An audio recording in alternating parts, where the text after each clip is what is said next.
Makanya kata Nabi, cari amalan-amalan yang walaupun sederhana tapi pahalanya melimpah. يلهيني يغويني لو في صلاتي يغريني ويجيني في كل حين عوذ بالله.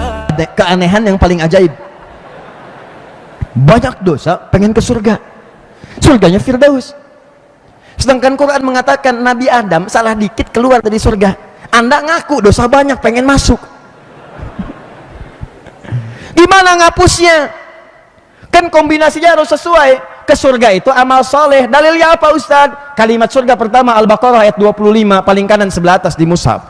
Wa basyiril ladzina amanu wa amilus solihat anna lakum jannatin tajri min tahtihal anhar. Berikan kabar gembira pada orang-orang yang pengen ke surga. Syaratnya dua: satu, beriman; kedua, kumpulkan amal soleh. Amal soleh. Ke neraka kalau pengen masuk syaratnya amal salah. Cuman siapa yang pengen masuk ke neraka?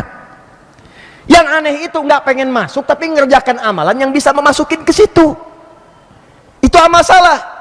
Maka rumusnya ketika mengerjakan amal soleh ke surga, amal salah ke neraka. Supaya tidak ke neraka, amal soleh nutup yang salah. Tutup.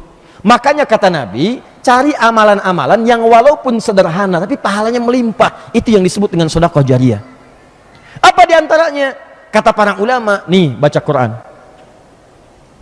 Karena baca Quran itu setiap hurufnya dihitung, bukan amalannya. Jadi begitu Anda bacakan berapa huruf tuh? Bismillahirrahmanirrahim sudah 19 huruf. Dan begitu Anda kumpulkan, Allahu Akbar, banyak, nutup tuh kesalahan Anda di hari itu. Coba hari ini aja. Berapa kali mata Anda berbuat salah? Anda baru bangun tidur, orang baca doa, Anda buka WhatsApp. Lihat status media sosial. Begitu Anda buka handphone, berapa kali iklan-iklan yang tidak pantas muncul di situ? Gambar-gambar yang tidak layak. Hari ini aja sampai dengan pagi ini, jam berapa sekarang ini? Jam 9. Dari sejak bangun berapa kali mata punya dosa? Itu nutupnya bagaimana tuh? Dan jarang ada yang istighfar. Kata Quran, begitu Anda melihat sesuatu yang kotor, palingkan pandangan. Quran surah 24 ayat 30. Untuk perempuan ayat 31. Qul lil mu'minin, katakan bagi pria-pria yang masih merasa punya iman. Kalau nggak punya iman terserah dah. Tapi kalau Anda punya iman, yaghuddu min absarihim. Sepanjang mata Anda melihat yang tidak benar, palingkan. Kalau perlu lisan istighfar. Quran surah 3 ayat 133. Wasari'u ila maghfirah. Begitu dipalingkan istighfar, astagfirullah. Dan keduanya bersamaan, palingkan astagfirullah. Bukan satu istighfar tapi mata nggak berpaling. Astagfirullah. Salah ini. Pak Rektor, coba astagfirullah. Tak bisa. Nah, buat tutupnya itu mesti punya amal. Apa diantara amalannya? Kata ulama mesti cerdas. Di antara kecerdasan itu adalah nih, wujudkan Quran nih. Baca tiap hari, itu yang bisa nutupin. Lumayan, mata salahnya 9 hari ini. Baca satu huruf, dapat 10, masih bonus 1. Berapa saya salah pandang hari ini? Allahu Akbar, 10 kali salah pandang. Yasin, 2 huruf, habis. Modal masih 10. Baca. Itu hitungan-hitungan manusia, ahli dagang. Tapi minimalnya setidaknya Anda kumpulkan pahala. Makanya UPI hidupkan. Bikin taman Quran. Yang mahasiswa muslim, biasakan baca. Itu bikin tenang hati. Quran tuh kalau dibaca bikin tenang. Mau ujian, malam baca Quran. Mau masuk. Saya waktu mau sidang itu S2, saya masuk masjid. Orang duduk depan kelas, depan ruang ujian, putar-putar, saya ke masjid. Masuk salat 2 rakaat, habis itu murojaah Quran. Datang ke ruang ujian dipanggil. Begitu sidang duduk, ma makna minhaj? Apa artinya minhaj? Saya bilang itu bukan minhaj, itu manhaj. Kalau minhaj begini, kalau manhaj begini. Oh, cuma 1 pertanyaan. Yang kedua ada pertanyaan? Tidak ada. Anda sekolah di mana? No. Yang ketiga cuma ngobrol 5 menit tuntas, selesai. Dapat A+. Keluar. Tapi yang penting Quran itu bikin tenang. Kalau nggak percaya silahkan. Anda sedang punya persoalan, ambil wudhu, buka mushaf, baca Quran, tenang hati.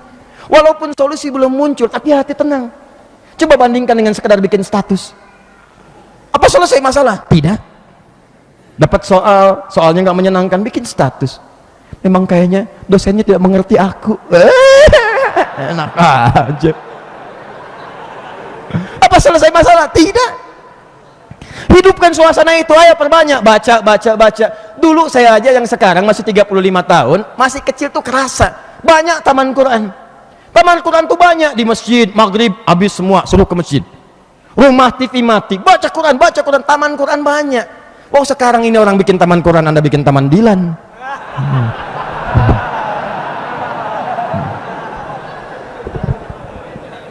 Dah.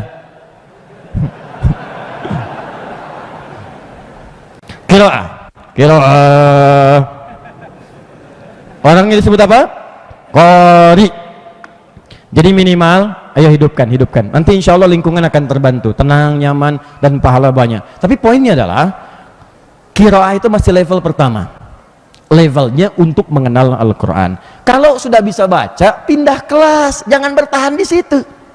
Apa Anda mau duduk di kelas 1 aja? Semester 1 gak pernah naik-naik. MA, manusia abadi. Orang sudah magister, Anda masih abadi. Naik ke atas, naik.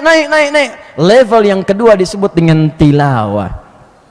Tilawah itu punya 3 arti: baca, pahami, amalkan. Sudah masuk research. Jadi saya mau katakan, kebiasaan berinteraksi dengan Quran jangan cuma muncul di kampus-kampus agama, kampus umum pun ayo munculkan sepanjang Anda muslim. Karena Quran itu nggak ada sekat. Tapi cara berinteraksinya kalau sudah bisa pandai baca, sudah bagus, dan kita semuanya, maka masuk ke level yang kedua, pahami isinya. Dan Anda akan rasakan sensasi yang berbeda. Kalau nggak percaya silahkan, rasakan bedanya, bedakan rasanya, dan pasti akan terasa bedanya.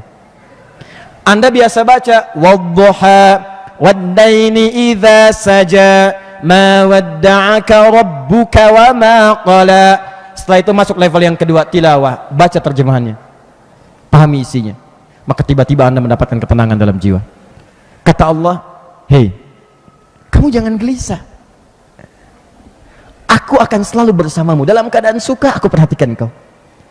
Dalam keadaan gulita pun, engkau punya persoalan yang membuat matamu gelap, aku pun akan membantumu. Yakinkan pada dirimu, aku selalu akan bersamamu dalam suka dan duka, kata Allah. Begitu kalimat itu muncul, disematkan kepada jiwa, tenang hati Anda. Punya masalah kecil, lewat. Masalah besar, kecil.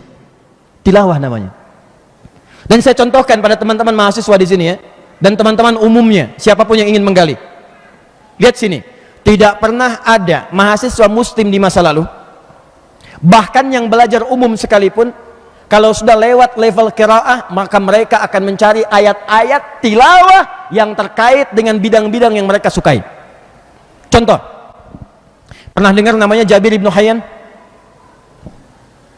Oke, di sini yang kimia, yang belajar kimia, mana angkat tangan? Mahasiswa? Anda? Siapa penemu atom? Jangan katakan John Dalton. Bukan. Yang menemukan atom pertama kali bukan John Dalton. Yang menemukan atom pertama kali Jabir ibn Hayyan. Siapa Jabir ibn Hayyan? Makanya disebut bapak kimia. Disebut bapak kimia. Jabir bin Hayyan itu senang kimia dari dulunya. Dan beliau punya lab kecil di rumahnya. Ya, yang paling menarik baca Quran. Begitu baca Quran dipraktekkan tilawah. Nih level yang kedua. Baca surat Al-Hadid. Surat Al-Hadid itu nomor ke-57 dalam Quran. Artinya besi.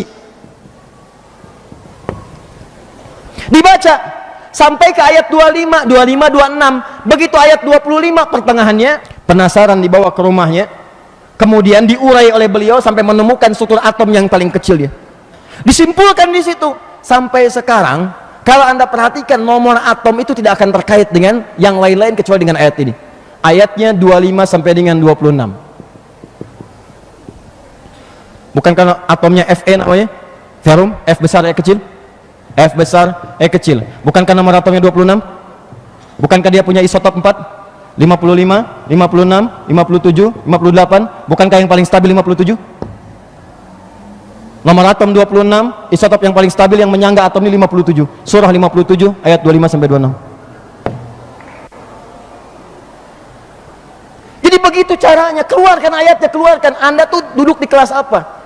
Kami sekarang punya kelas-kelas di ALC, Attention Learning Center. Ada kelas pelajar, ada yang jurusan kimia, jurusan fisika, kami kumpulkan fisika, kimia, biologi, turunkan semua ayat-ayat, silakan Anda analisis. Buka kitab-kitab yang lama, lihat konteksnya yang baru, sesuaikan bagaimana makna ayatnya. Buka, gitu caranya. Silakan teman-teman sekalian. Ya ada namanya Ibnu Firnas, baca Quran surah Al-Mulk sampai ke ayat 19. Awalam yarau ila at-tayri fawqahum saffati wa yaqbidn ma yumsikuhunna illa ar-rahman. Apa Anda tidak perhatikan bagaimana burung itu kalau terbang? Perhatikan dengan baik. Dia mengepak katupkan sayapnya, ketap katup, kepak katup, kepak katup. Lantas dia bisa terbang. Allah jaga. Kalau Allah tidak jaga dia di udara, dia nggak bisa terbang. Bukan karena sayapnya, tapi Allah jaga bagaimana dia bisa terbang. Maka dianalisis oleh Ibnu Firnas, dilihat kepak katup punya sistem di situ. Dilihat, bikin prototipe sayap burung. Dipakaikan di kanan kirinya. Naik ke atas bukit. Kepak katup, jatuh. Pulang lagi. Teruskan lagi, bikin lagi, sampai terlihat sempurna, naik ke bukit yang paling tinggi. Allahu Akbar. Kepak katup terbang. 20 meter, lebih dikit, jatuh, meninggal. Persoalannya bukan meninggalnya. Saat wafat itu, karyanya kelak ditemukan oleh orang-orang setelahnya, jadi prototipe tentang sayap pesawat terbang. Lantas ditemukan kemudian setelah dikembangkan temukan oleh Wright bersaudara, dimodifikasi lagi jadi pesawat terbang. Itu pun belum sempurna, masih ada crack, retakan di sayapnya yang menyebabkan pesawat sering jatuh. Siapa yang menyempurnakan? Bukan orang Eropa, bukan orang Amerika, bukan orang Arab, orang Pare-Pare, orang Indonesia, orang Bumi Pertiwi. Namanya Eyang Profesor Dr. Insinyur Muhammad Yusuf Baharudin Habibie. Habibie. Siapa Pak Habibie itu? Saya sering katakan, itu dulu beliau diasuh oleh bapak ibunya. Itu hobinya persis seperti Imam An-Nawawi, rajin baca. Baca. Itu kalau dipaksa main susah, malah nangis. Imam An-Nawawi suruh main, gak bisa. Bawa kitab, Allahu Akbar. Suruh main bawa kitab. Teman-temannya main, beliau baca.